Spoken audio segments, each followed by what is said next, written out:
After 3 years, I returned to China, guided in my own memory, guided by friends from one feast to the next. The flavors of home mixed with the weight of the stories, the sting of the cooling economy, the friction of family, and the weary sides of midlife. Yet, among the struggles, there was the warmth of being together, a reminder that the beauty isn't found in perfection, but in the persistence of the spirit. In Chengdu, I finally traded work for wonder. I met the pandas, felt the fire of Sichuan spice, and felt for the city's vibrant and hand-hurried soul.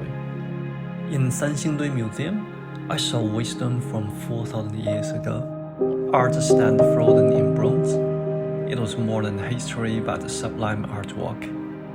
After a warm family feast at Eason's, we went to Zibo, Chengdu. Over the barbecue and the beer, we drifted back to 2017, chasing stars on inner Mongolian volcanoes and scaling rooftops for the perfect shot in Beijing.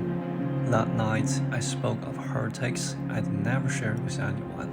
The past is like smoke. It lingers for a moment, then dissolves into the glass. Back in Beijing, I walked the streets alone, retracing the past of my younger self. I visited the places attached with memories. The city remains itself. Some parts changed, others haven't aged or died.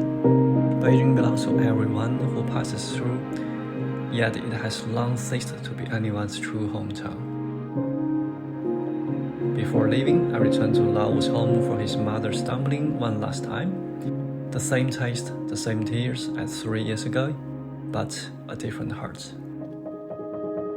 In the final week, I also drove my old Chevy Malibu, the body that witnessed the 8 years of my life with all the stories.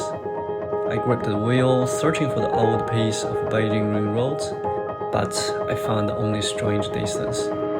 It was then I knew WA had changed me forever. This isn't the final goodbye, but a declaration. We are all moving toward our next chapters, walking forward with confidence.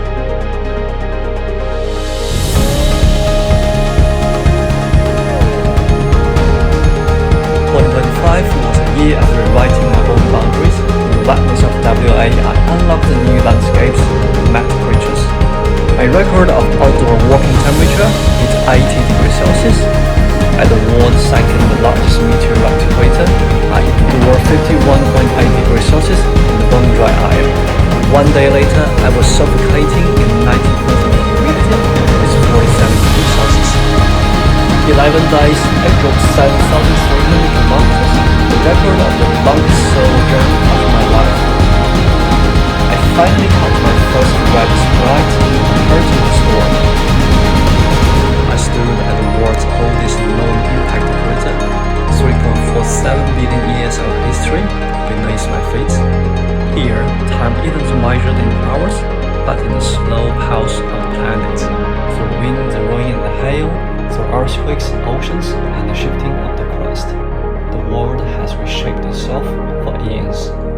After billions of years of transformation, all the history has led to the singular moment, right where I stand.